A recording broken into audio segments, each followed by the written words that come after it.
अच्छा जी, former test cricketer Mohammad Hafeez ने आज एक बड़ा अहम बयान दिया है। उन्होंने ये कहा है कि जैसे माइक हैसन बार बार बाबर आजम का नाम लेकर प्रेस कॉन्फ्रेंस में बातें कर रहे हैं, वो उनको इनकरेज करने के बजाय डिसकरेज कर रहे हैं और T20 में जो उनकी क्रिकेट है वो बिल्कुल लिमिटेड होती जा रही है। आमिर भाई, आपकी बात को सेकंड किया उन्होंने। देखिए, कोई भी जो क्रिकेट को थोड़ा बहुत भी समझता है, बिल्कुल जी, वो इस चीज़ के ऊपर एनॉयड होगा कि आप एक बड़े टूर्नामेंट में, अब सलमान ने बड़ी अच्छी बात की है, वो अब सलमान ने एक्चुअली उसको सम अप कर दिया। ये आप किसी के कान में बात नहीं करते और आप पूरी दुनिया के सामने कर रहे हैं। बिल्कुल ऐसे ही है। सलमान भाई, would you like to add?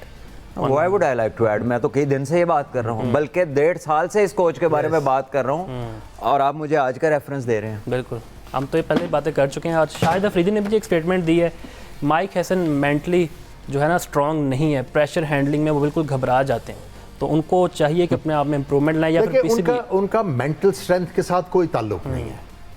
उनका ताल्लुक ये है कि प्लेयरों को सही गाइडेंस देना। अब मुझे बताएं ना, क्या रोल है कोच का?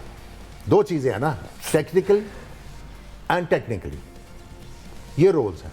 उसके बाद आपने टीम में एक थेरेपिस्ट भी रखा हुआ है, ठीक है, जो मेंटल एस्पेक्ट को देखेगा। बिल्कुल जी।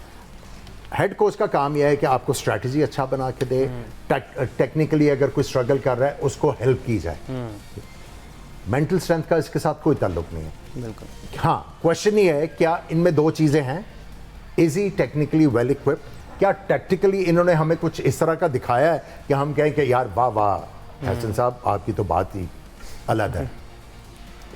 बिल्कुल जी, डिस्कशन को कंटिन्यू करते हैं शॉर्ट ब्रेक के बाद। Stay with us.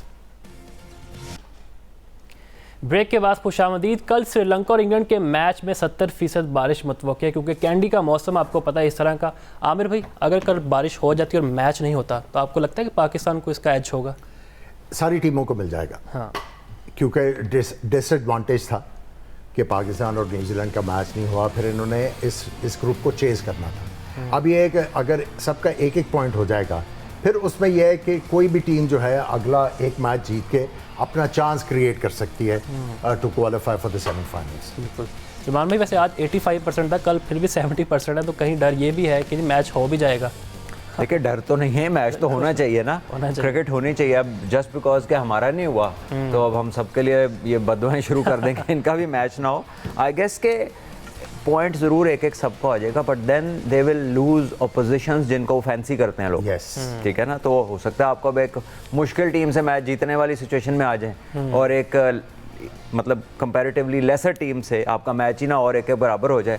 So that can very the extent of how much advantage and disadvantage, तो वो तो ऑपोजिशन को देखते हुए आप बता सकते हैं ना। इंग्लैंड ने अब श्रीलंका को सारे मैच हराए हैं यहीं पे, ठीक है, और अब इंग्लैंड का उनसे मैच, और अगर बारिश होगी इंग्लैंड तो ये सोचेगा कि यार ये तो इनको तो हमने हराया हुआ है, फिर अब इनसे हमारा एक एक पॉइंट हो गया। Then they have to beat New Zealand and Pakistan, जो कि मेरा ख्याल है इससे दोनों अच्छी टीमें हैं। बिल्कुल। श्रीलंका की मौजूदा जो क्रिकेट है, अगर आप पतम निशंका को आउट कर लें तो मेरा नहीं ख्याल कि कुशल थोड़ी बहुत बैटिंग कर रहे हैं, उसके अलावा तो कुछ भी नहीं है बैटिंग लाइनअप में।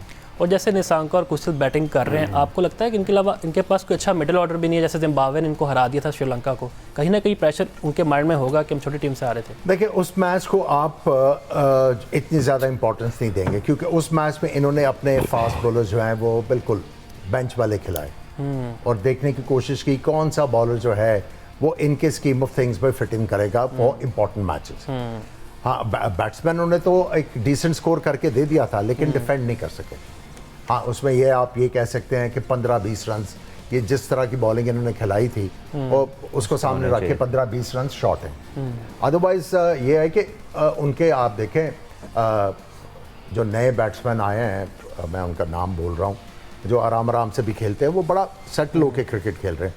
और जो कुशाल परेरा हैं, इज़ अ डायनामाइट। जिस दिन वो चलाना, वो सिंगल हैंडेडली मैच जीत सकता अपनी टीम के लिए, जो उनका लेफ्ट हैंडेड बैट्समैन। बहुत पोटेंशियल है। अभी तक दो तीन मैचेस में उन्होंने किया, एक दो मैचेस में 15-20, लेकिन जिस दिन वो बड़ी इनिंग्स खेल गया, he is a very dangerous batsman. और सलमान भी, होम एडवांटेज का भी फ़ायदा होता है ना, क्राउड आपको ज़्यादा सपोर्ट मिलती है क्राउड की तरफ से, ये भी उन्हें एज होगा। ये डिपेंड करता है आपको क्राउड की नॉइज़, एक आप उसको लेते कैसे हैं। कई लोग उसका प्रेशर ले लेते हैं, ठीक है ना, जब टू मच सपोर्ट और एक्सपेक्टेशन हो तो उसका कुछ लोग प्रेशर भी ले लेते हैं, तो it depends how they handle. नहीं, मैं आपसे जानना चाहता हूँ एज ए फ़ैन भी कि जब क्राउड आपको सपोर्ट करने आता था, ज़्यादा प्रेशर आप पे होता था या ऑपोजिशन पर?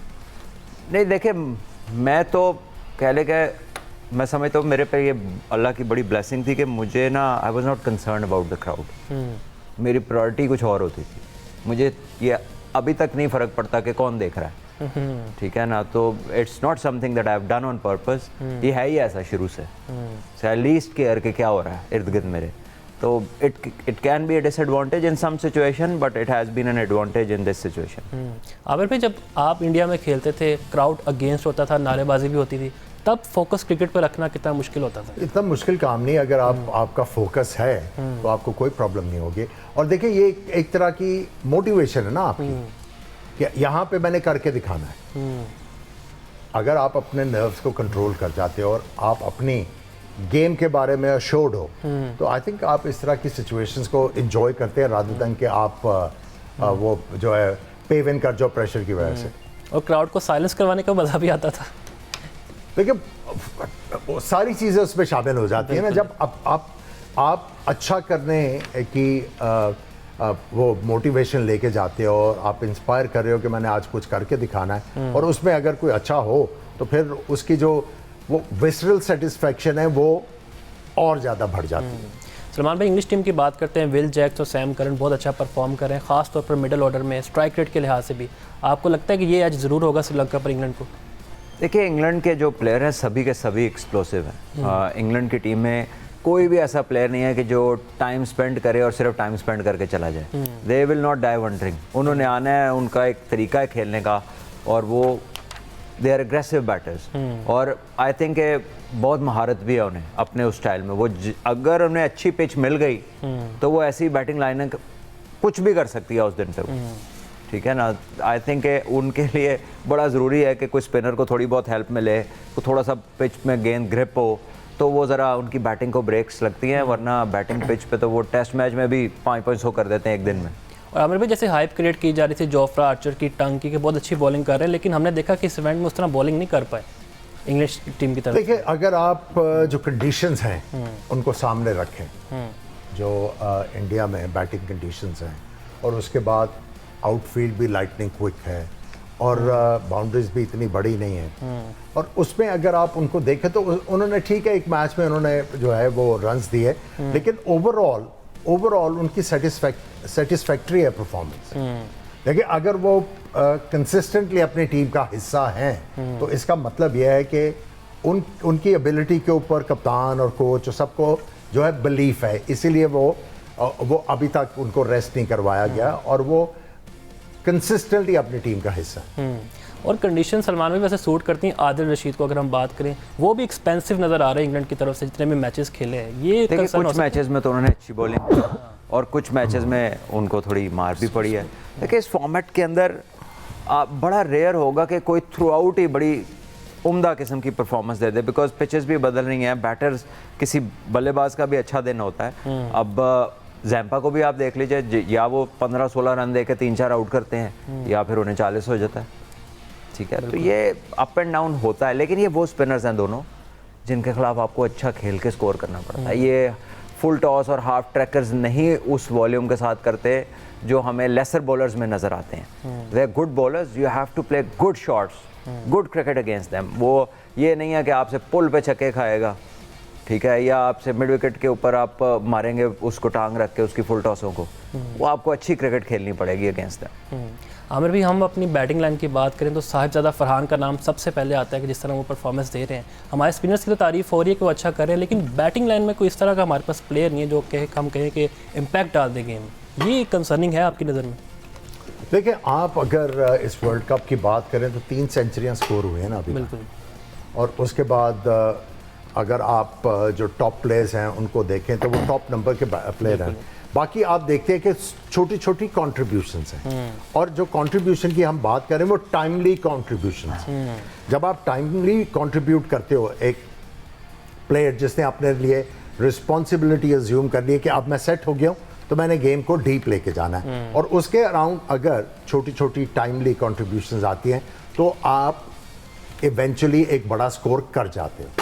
सो फरहान का फॉर्म में होना पाकिस्तान के लिए बड़ी अच्छी चीज़ है, लेकिन उनके साथ जो कंट्रीब्यूशंस हैं वो टाइमली आनी चाहिए। टाइमली अगर खुदा ना खास्ता वो नहीं करते तो किसी और को जो उन्होंने रोल किया वो अज्यूम करना पड़ेगा कि पाकिस्तान को जो है एक अच्छा टोटल दिलवाने। बिल्कुल जी, डिस्कशन को कंटिन्यू करते हैं एक शॉर्ट ब्रेक के बाद। Stay with us.